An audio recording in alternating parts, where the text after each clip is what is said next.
When it comes to the Isur of Bishul on Shabbat, one has to be careful to realize that there's two separate parts and they're really not connected at all. The Isur of putting on a fire has nothing to do with the Isur of cooking. That means a person could be over on just cooking, even though he never turned on the fire. The fire was on the whole time. Or sometimes he might be over both, where he turned on the fire and he cooked. So it's not, okay, Rabbi, if I didn't turn on the fire, as long as the fire was on, everything was already the way it was, I didn't do anything. All I did was I put something on the blach, I put something on the plata. No. That's also Asur. That is the Isur of Bishul. The Isur of Bishul has nothing to do with turning on the fire. Turning on the fire is a separate Isur.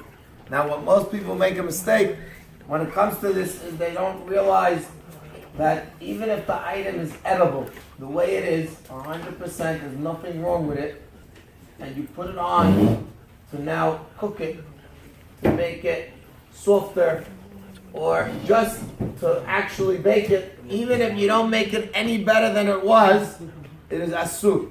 For example, the guy takes a cup of milk. Many people, or most people in the world drink cups of milk cold. I decided I want a hot cup of milk, and I'm going to put it on the fire and I'll get it hot. If a person put on a cup of milk and he heated up the water to a point of course, boiling, now he was over it on the Isur of cooking. But it was edible, Rabbi. It was already cooked already. The milk was already done. It was pasteurized and everything. That's Asur. Same thing would apply with putting on vegetables. Person put on vegetables or fruits.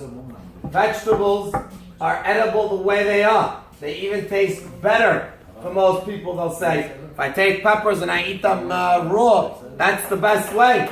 I took the vegetable and I put it on the fire and now I made it soft and I cooked it. Then you're over on an Isur of cooking on that vegetable, on that fruit. Even though you didn't make it any better, you actually made it worse maybe, for your case. That's Asur, that's called you cook fruit. So again, let's not make a mistake. 2 things, 2 points. Number one, whether it's edible or not, beforehand, if you cook the item, then automatically a person is over. And secondly, it's not, the Isur of cooking has no connection to the fact of whether you put on the fire or not. If the fire was on or not on, if you cook and you use the plata and you made something get hotter or you made something get cooked, then you are over on the Isur of Bishul, even though you did not put on the fire at all.